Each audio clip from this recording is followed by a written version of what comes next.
अस्सलामुअलैकुम नाज़रीन, मैं हूँ रामीन सैयद और आप देख रहे हैं प्रोग्राम राज़ो नियाज़ ज़ोरिया मकबूल जान और ज़फ़र हिलाली के साथ।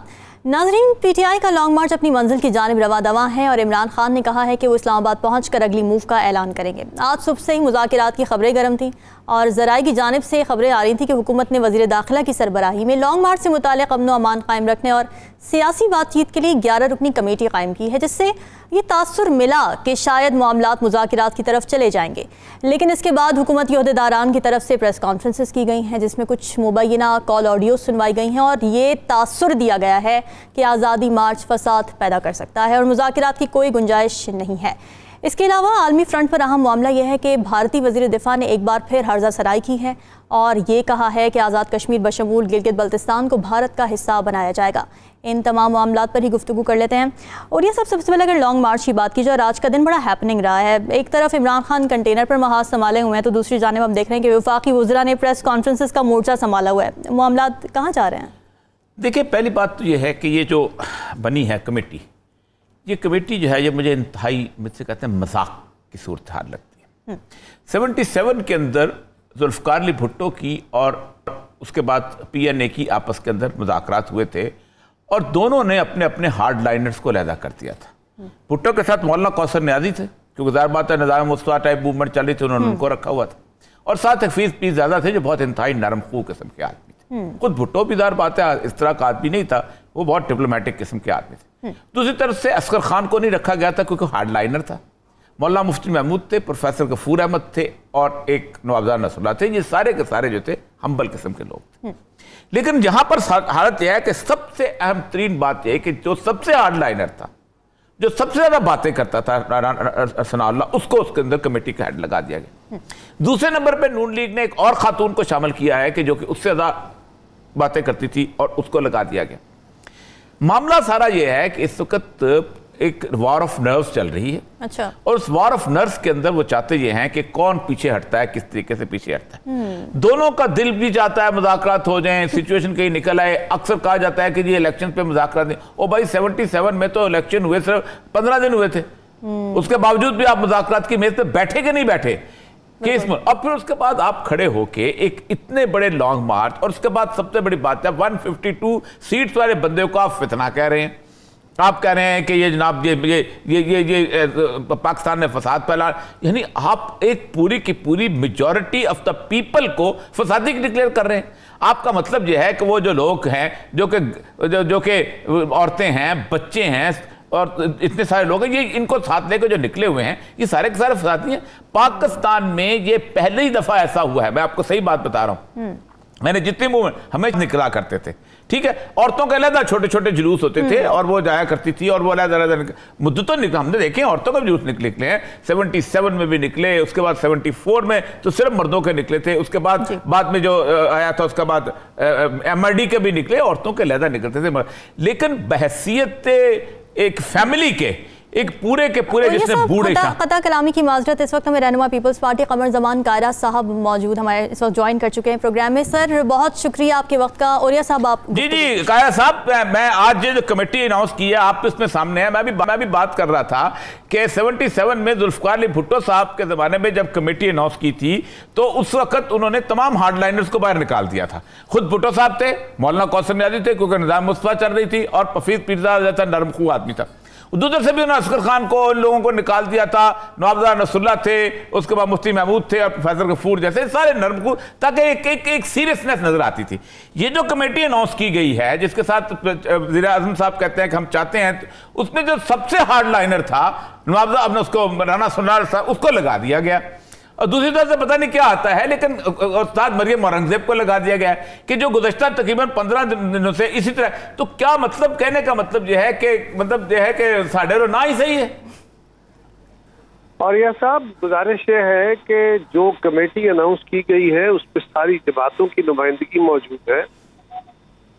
राना सनाउल्लाह साहब उसको हेड इसलिए कर रहे हैं कि ये लॉ एंड ऑर्डर से रिलेटेड कमेटी है, और राना सनाउल्लाह साहब की जबान जरा सख्त है और मरियम बीबी की जबान भी जरा सख्त है, इन दोनों जरा ज्यादा है। लेकिन दोनों की जबान इंडिविजुअली सख्त नहीं है। वो जिस तरह की गुफ्तगू खान साहब खुद फरमा रहे हैं या उनके साथी फरमा रहे हैं, उसके जवाब में क्या ख्याल है, आप मुझे थप्पड़ मार रहे हो तो मैं आपको फूल पेश करूंगा? कितने दिन करूंगा? 1 दिन 2 दिन बर्दाश्त कर लूंगा, अल्टीमेटली को वक्त आएगा मेरा भी टॉलरेंस लेवल खत्म हो जाएगा। तो ये देखिए कि वो अपने तौर पे ये बातें कर रहे हैं या जिस तरह की है उसके जवाब में। और एक गुजारिश ये भी है कि उन्होंने सिर्फ ये नहीं करना कि उन्होंने दिफा करना है या उन्होंने अपनी ड्यूटी अदा करनी है, उन्होंने अपनी जमात, उन्होंने पाकिस्तान के लोगों को भी हौसला देना है कि इस्लामाबाद पे जो जत्था आ रहा है हम इसका दिफा कर लेंगे, हम इस्लामाबाद को गिरने नहीं देंगे, यहाँ की सिविल लाइफ को डिस्टर्ब नहीं होने देंगे।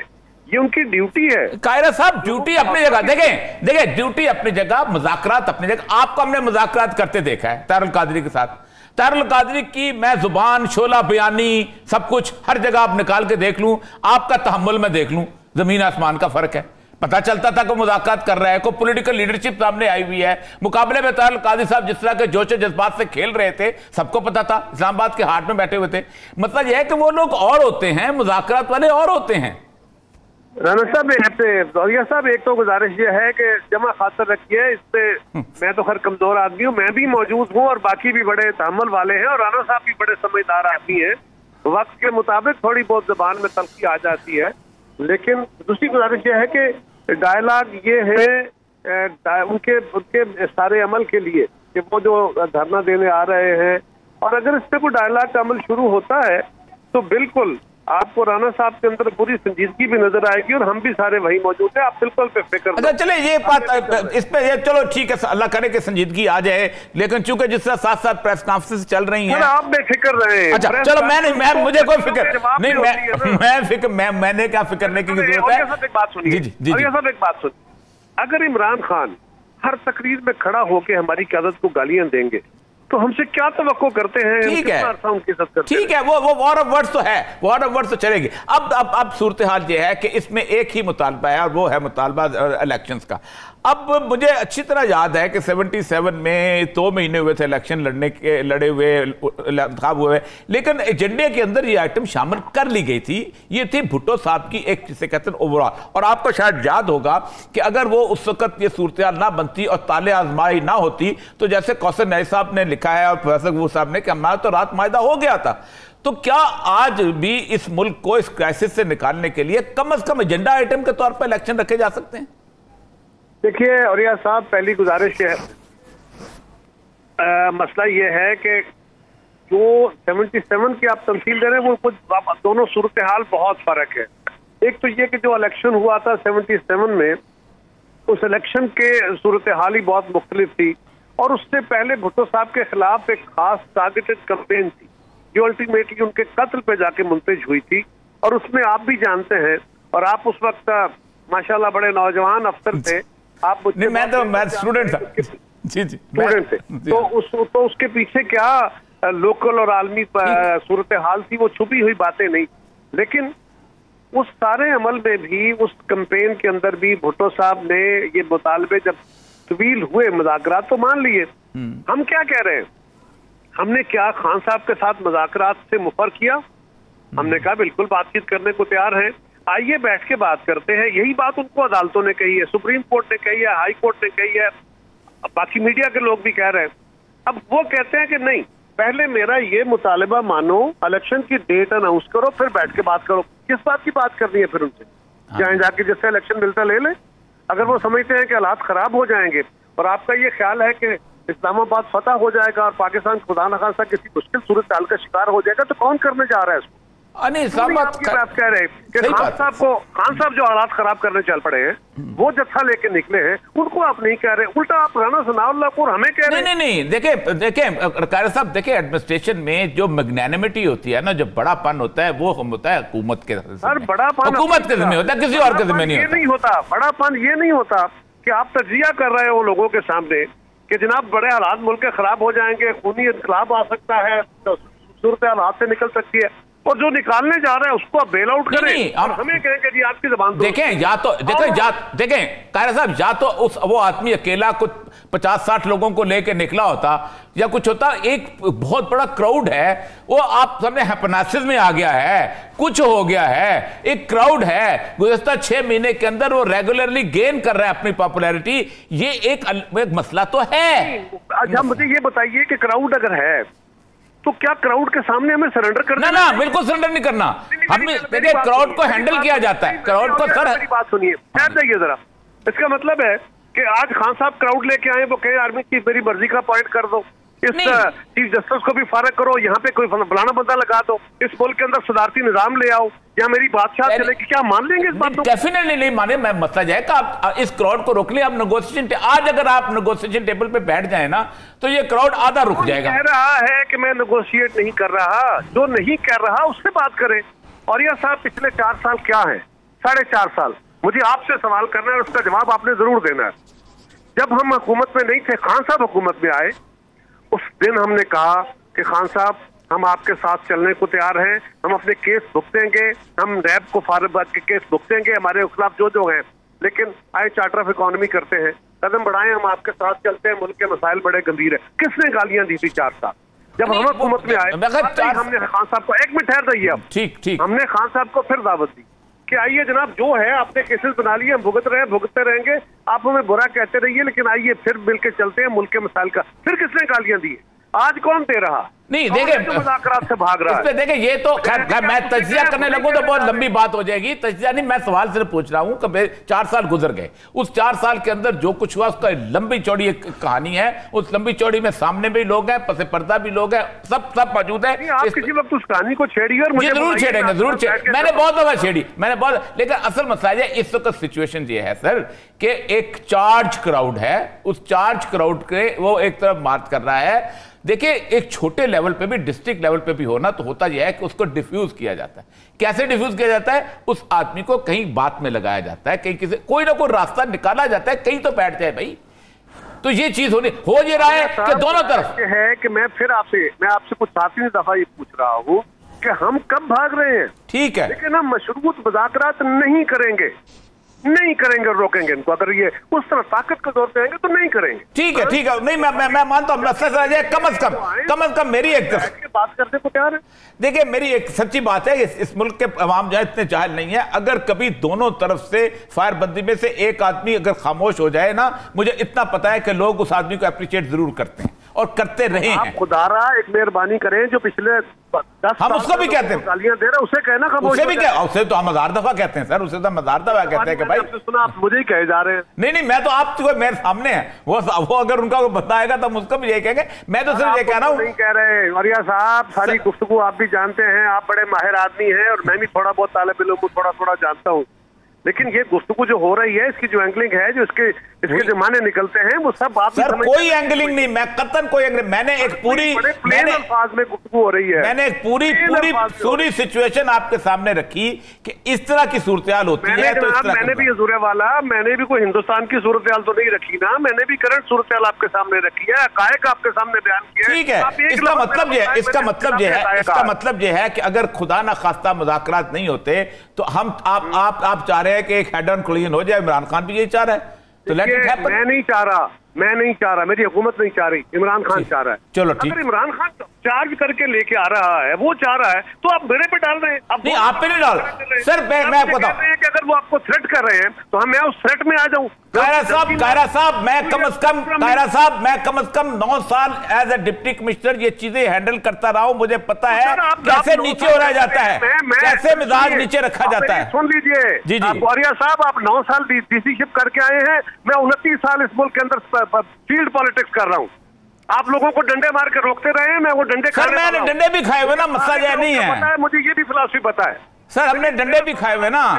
हमने पाकिस्तान के, मेरी सुनिए और यह सब सुनिए, आप पाकिस्तान के सीनियर वाइसेस में आपका जज्बा दुरुस्त है, किस वक्त मुल्क के हालात अच्छे नहीं है, बिल्कुल ठीक, तलखी बढ़ रही है, टेंशन बढ़ रही है, इस वक्त इदारों की तरफ से भी जो रवैया आया है, जो गाली गलौज का माहौल बना है, उससे तलखी से नुकसान होगा, ये बिल्कुल दुरुस्त है और ये फिक्र होनी चाहिए। लेकिन जो ये सारा कुछ कर रहा है और किसी इस्लाह की तरफ नहीं आ रहा, ना वो अदालत की बात मान रहा है, ना आपकी मान रहा है, ना फौज की मान रहा है, ना हमारी मान रहा है, ना तरला मान रहा है, उसको क्या करें? सर इसका तो हल तो फिर यही है कि कोई ना कोई रास्ता तो फिर रास्ते खत्म नहीं हुआ करते। फिर आपको पता है ना, चलो अल्लाह खैर ये भी पता है औरिया साहब बतौर डीसी कि जब कोई बिल्कुल बात नहीं मानता तो उसका इलाज क्या हो, जानते हैं ना? वो फिर बहुत बड़ा वही मैं तो कहना 100 फिर तो मैंने उसके ऊपर पूरा तज्जिया बता दिया है, रियासत की सियासत कितनी ताकत होती है, कहाँ क्या बनती है। अगर फर्ज करें औरिया साहब आपका खदशा निकल आता है कि हेड ऑन हो जाता है तो कौन जिम्मेदार?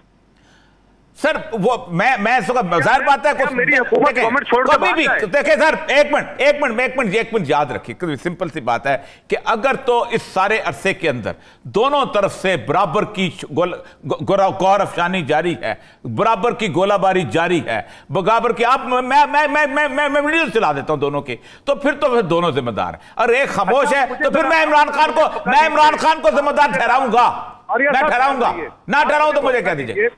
मेरी गुजारिश सुनिए, आप मौका दीजिए मुझे, आप चलाइए अपनी स्टोरी, आप अपनी फुटेज चलाइए, मैं भी आपको फुटेज चला के दिखा, सुन लीजिए, मैं भी आपको फुटेज चला के दिखाता हूं और पूरे पिछले 6 महीने की चला के दिखाता हूं। मैं आपको खान साहब की गुफ्तगू, उनकी जमात की गुफ्तगू भी सुनाता हूं और अब अपोजिशन की तरफ से वजीर आजम से लेकर नीचे तक आपसे कोई गिला नहीं, आपसे कोई गिला, आपकी पार्टी से भी कोई गिला नहीं, आपसे भी, आपकी पार्टी से भी कोई गिला नहीं। सुन लीजिए, अगर हमारे किसी एक फर्द बशमूल राना सनाउल्लाह, अगर किसी एक शख्स ने भी खुद अपने तौर पे इनिशिएट की हो कोई गलत तल्ख गुफ्तगू तो मैं जिम्मेदार ठहरूंगा और नीचे बैठ जाऊंगा। चले अल्लाह खैर करे। कायरा साहब मैं जवाब देने का हक नहीं है क्या? कायरा साहब मैं आपको और आपकी पार्टी की जो सीजन्ड पॉलिटिक्स है ना, मैं उसकी वजह से सच्ची बात यह है आई अप्रिशिएट, अल्लाह करा करे कि ये सेन आवाज चले, अल्लाह करे कि ये सेन आवाज चले। तवक्को है, आप जैसे लोगों से तवक्को है, आप जैसे साथियों से तवक्को है कि आप खान साहब के साथ बात कीजिए, आप उन्हें समझाइए। एक तो वो अपनी अफवाज को गालियां देना छोड़े और अपोजिशन और हुकूमत को गालियां देना छोड़ दें। हाँ, अपने वो बहुत बड़े आदमी हैं, वो बहुत अना वाले हैं, वो बहुत असूल वाले हैं, वो सब वो तो खुदा न खास्ता वो किसी देवता की तरह के हैं, लिहाजा उनको एक तरफ रख लेते हैं, उनकी जमात के तो लोग बैठ जाएं, बैठ के बात कर, लेकिन बात बराबरी की सतह पे होगी। ठीक, ये तो होगा, ये तो होना भी यही चाहिए, होना भी चाहिए। बहुत बहुत शुक्रिया, बहुत कायरा साहब, बहुत बहुत शुक्रिया आपकी बहुत बहुत मेहरबानी। गुफ्तगू का सिलसिला और आगे बढ़ाएंगे, फिलहाल वक्त हुआ एक ब्रेक का।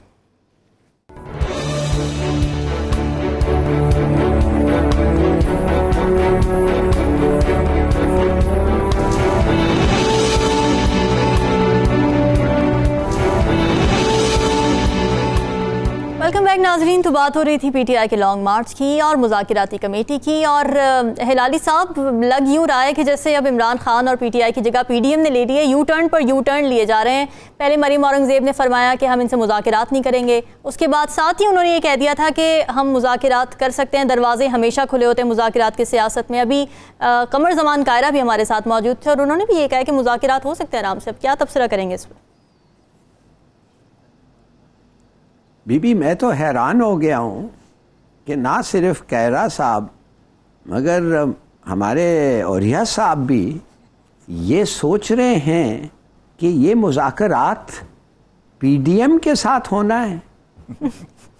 माने कि वो प्रेस कॉन्फ्रेंस के बाद क्या आप समझते हैं कि ये मुज़ाकरात पीटीआई और पीडीएम के दरमियान हो रहा है कि ये मुज़ाकरात पीटीआई और रियासत के दरमियान हो रहा है?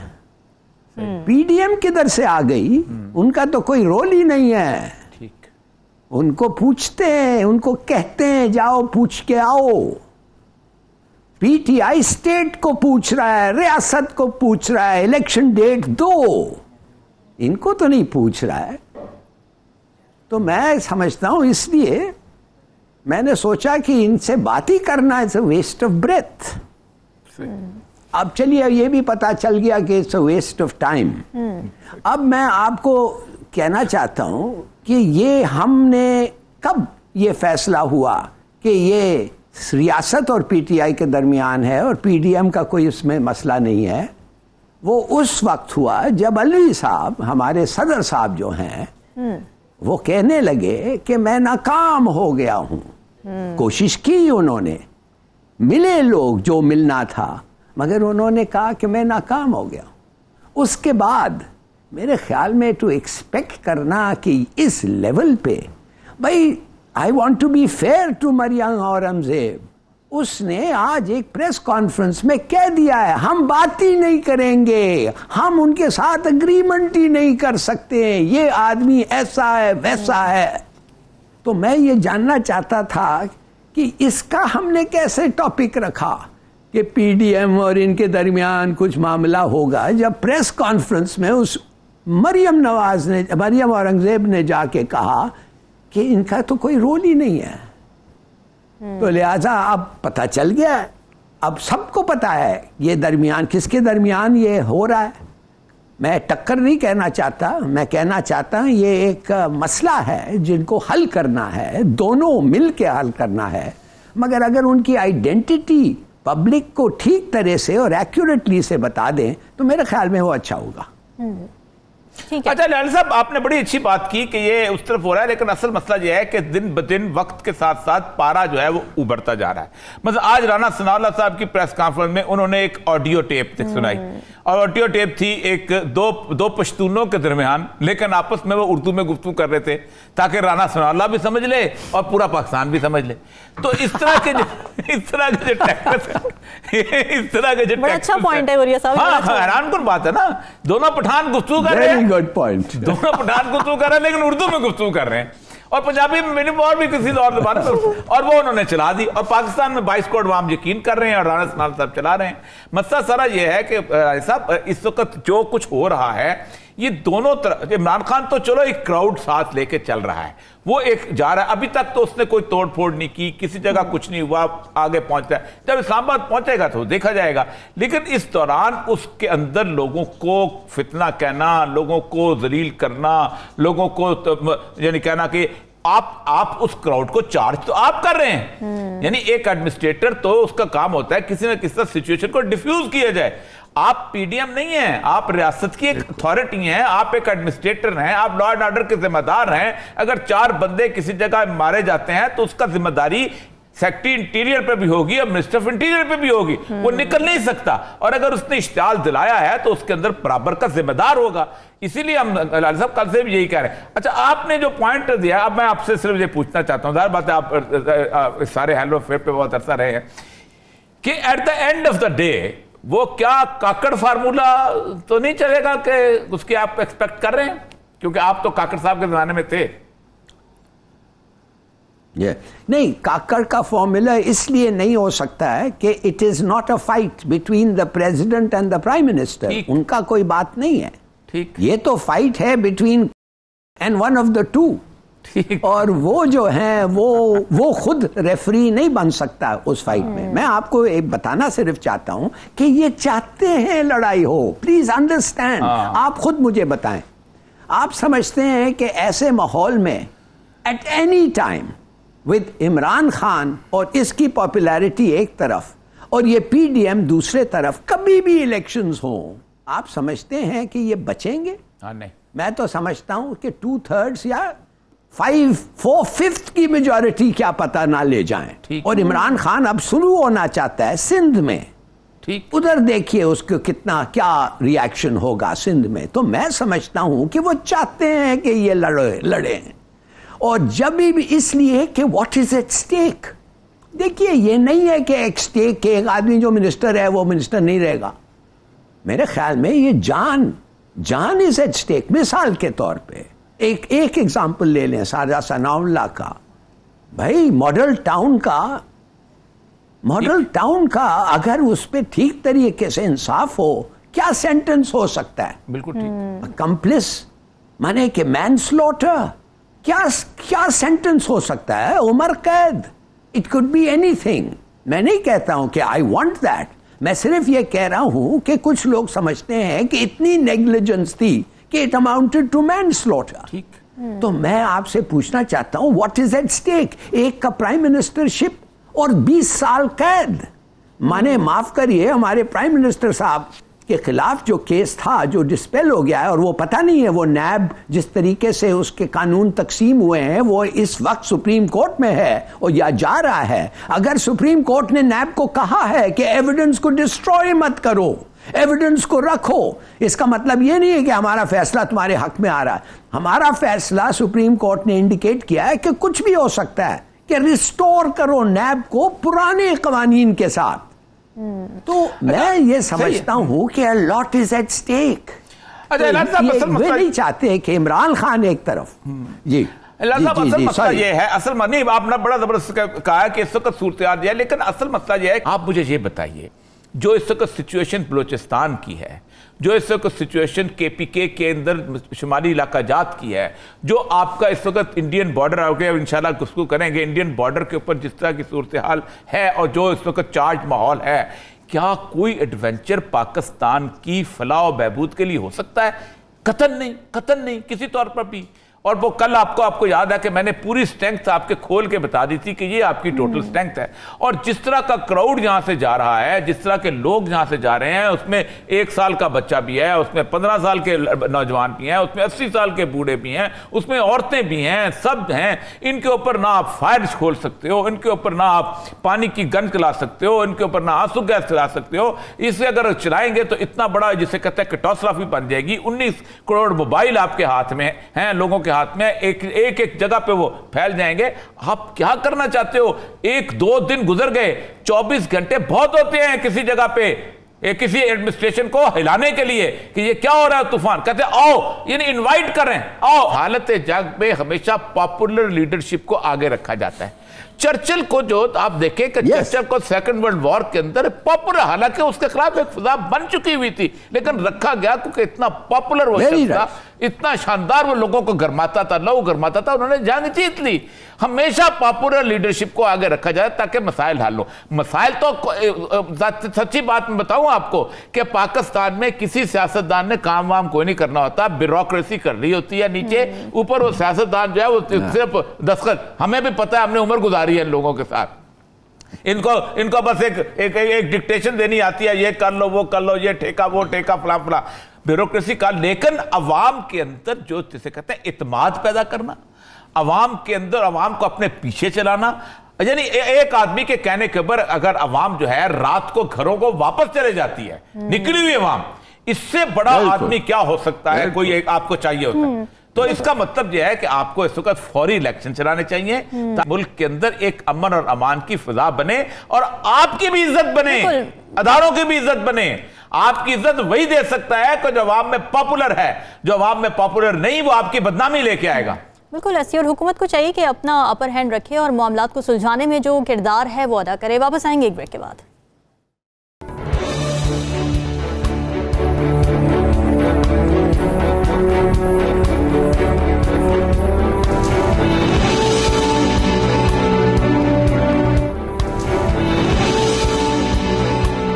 वेलकम बैक नाज़रीन। भारतीय वज़ीर दिफा राजनाथ सिंह ने एक बार फिर हर्जा सराई की है और आज़ाद कश्मीर बशमूल गिलगित बल्तिस्तान को भारत का हिस्सा बनाने का उन्होंने ये स्टेटमेंट, एक अहम बयान दिया है। हिलाली साहब, सबसे पहले आपकी जानिब आऊँगी। मुल्क में जिस तरह की सूरत हाल चल रही है, सियासी तौर पर भी, मईशत के हवाले से भी, और जिस तरह से मुख्तलिफ जो मामलात इस वक्त चल रहे हैं, जिसमें इदारों को भी अंदरूनी मामलात में इन्वॉल्व किया जा रहा है, सब कुछ काफ़ी मेस्ड अप लग रहा है। आप समझते हैं कि ऐसे में इस तरह की धमकी आना हम संभाल पाएंगे हालात? ये देखिए, मेरे ख्याल में ये आम धमकी नहीं है, ये सीरियस धमकी है। एक वजह तो ये ज़रूर है, जैसे आपने कहा है कि पाकिस्तान इतना कमज़ोर नहीं लगा है। हर जगह देखें तो इत्तेफाक कुछ नहीं है, डिवाइड और डिवीज़न है सब जगह। तो वो सोच सकते हैं कि ये एक अच्छा वक्त है कि हम जाएं और इनको एक माने मार के, जैसे वो बालाकोट में आए थे, ऐसा एक ऑपरेशन करें। हम भी पॉपुलर हो जाएंगे, कुछ हम दिखाएंगे कि हम जाके उनको मारे हैं, और ये भी लड़ते रहेंगे। ये तो इनका काम ही यही है, लड़ता रहना, और इदारे के दरमियान लड़ाई होगी। तो एक लिहाज से ये हो सकता है। मगर देखिए, मैं तो समझता हूँ ये इससे भी ज़्यादा सीरियस थ्रेट है। ये नहीं है कि एक फ़ायदा उठा ले एक वक्त का। ये कहता है कि लिबरेशन ऑफ गिलगित बल्तिस्तान, ये तो होना ही है कहता है, और ये होगा वो कहता है। मेरे ख्याल में इससे सीरियस थ्रेट पाकिस्तान को क्या हो सकता है? एक, अब ये कौन थ्रेट दे रहा है? ये नहीं है कि एक सेक्युलर कांग्रेस पार्टी का एक डिफेंस मिनिस्टर जाके ऐसे चीज़ें कह रहा है अपने फौज के मोराल के लिए, और हर इलेक्शन के पहले ये एक झड़प होती है। और हमारे इस इलेक्शन के पहले जब ये इलेक्शन आएगा, आप देखेंगे एक और झड़प होगी। अच्छा। और वो कैसे होगी? इन्होंने पूरा जाके पता नहीं कितने बिलियन डॉलर्स खर्चा है, रेनो फाइटर्स लिया है इन्होंने। ये अपने फौज को कह रहे हैं एक बहाना नहीं होगा जो अगला बहाना था उस वक्त कि हमारा एयरफोर्स ठीक नहीं था, ये वो। इस वक्त अब हम जाके झड़प करेंगे पाकिस्तान के साथ, हम आपको 7-9 बिलियन डॉलर के एयरक्राफ्ट दे रहे हैं। तो मेरे ख्याल में बीबी हमें बिल्कुल तैयार होना चाहिए। मगर हम क्या देख रहे हैं इधर? हम क्या देख रहे हैं इधर? इंस्टेबिलिटी। पहले तो डिफेंस मिनिस्टर आज तक नहीं बोला है, मेरे ख्याल में नहीं बोला है, पता नहीं है बोला है, आपने सुना है? मैंने तो देखता रहा हूँ अखबार में। फॉरेन ऑफिस का तो काम ही है ना जी, वो फौरन उन्होंने कुछ किस्म की समरी दी होगी, एक दिन लगा होगा उसको अप्रूव करने के लिए, और उन्होंने दैट्स नॉट इनफ। आप फॉरेन ऑफिस एक डायरेक्टर जनरल कर रहा है, खुदा के लिए यार डिफेंस मिनिस्टर किधर है? वो तो प्रेस कॉन्फ्रेंसेस इमरान खान को गलियों में मसरूफ है। वो अपना काम तो करें। प्राइम मिनिस्टर को कहना चाहिए कि ये इतना सीरियस है कि हालांकि उनका डिफेंस मिनिस्टर ने ये बात किया है, मैं उसको बताना चाहता हूं कि हम हर चीज और हर फैसिलिटी हमारे पास जो वेपन है इस्तेमाल करेंगे अपने आप को डिफेंड करने के लिए। और ये वो भी नहीं हुआ। बिल्कुल बिल्कुल। और ये सब मसला कश्मीर हल करने के लिए अब कई तरीके इस्तेमाल हो चुके हैं, मुज़ाकिरात के कई अदवार हुए हैं, लेकिन सबसे अहम बात तो ये है कि भैया भारत ये मसला हल करने के लिए तैयार भी है, जिसकी सारी सियासत पाकिस्तान दुश्मनी पर चलती है। कोई ताल्लुक नहीं है। 2019 में जो पेंटागन स्ट्रेटजी आई थी उसके अंदर ये था कि सी पैक को खत्म करने के लिए गिलगित बल्तिस्तान का इलाका जो है उसकी अगर एक मूवमेंट चलाई जाए और वो अगर इंडिया के पास आ जाए या उसको आजाद भी डिक्लेयर कर दिया जाए तो वो लिंक जो है चाइना और पाकिस्तान का वो बिल्कुल खत्म हो जाएगा और चाइना जो है वापस एक उस तरफ लैंडलॉक सूरत में चला जाएगा और वो बलाका की वो एक छोटी सी गुजरगाह जो है उसका महदूद होकर रह जाएगा। तो ये 3-4 साल से इसका प्लान बहुत तफसील अरसे से बनाया गया था। इसीलिए आपको याद होगा कि लद्दाख की जो वार हुई है, जिसको बाद में उन्होंने ताशकंद में जाके उसको तय किया था जाके रूस के साथ, जिसमें 1000 किलोमीटर भी उन्होंने ले लिया था, तो अंदाजा हो गया था अमेरिका को कि हमने जो क्वाड बनाया है ये चलने वाला नहीं है। अब इंडिया पाकिस्तान की लड़ाई किसी ना किसी तरीके से कर लेगा और बेहतरीन मौका जैसे लाली साहब ने कहा है कि हम चूंकि आपस में लड़ रहे हैं, हमारा डिफेंस मिनिस्टर जो है इमरान खान को गाली देने में लगा हुआ है, उसको बिल्कुल अंदाजा नहीं। ऐसे के अंदर अगर वो किसी तौर पे किसी किस्म की कोई एक्सरसाइज करते हैं, कोई एडवेंचर करते हैं, तो हम तो पूरी कौम तैयार ही नहीं होगी। पूरी कौम को तो हमने इस बात लगाया कि आओ आओ आओ जल्दी जल्दी आओ आओ आओ इस्लामाबाद आओ, हम तुम्हें देख लेंगे, आओ तो हम तुम्हें देख लेंगे। ये एडमिनिस्ट्रेशन होती है, ये इस तरह की हुकूमतें होती हैं कि जो खुद बुलाया करती हैं ओ भाई किसी जगह आप बैठ कर उसको ठीक करते। असल मसला ये है कि ये पूरे का पूरा प्लान जो है ये पाकिस्तान के खिलाफ, सिर्फ ओनली पाकिस्तान के खिलाफ नहीं है बल्कि चाइनीज इंटरेस्ट को भी हिट करना है। अब सोमवार को राष्ट्रपति साहब जा रहे हैं वहां पर चीन।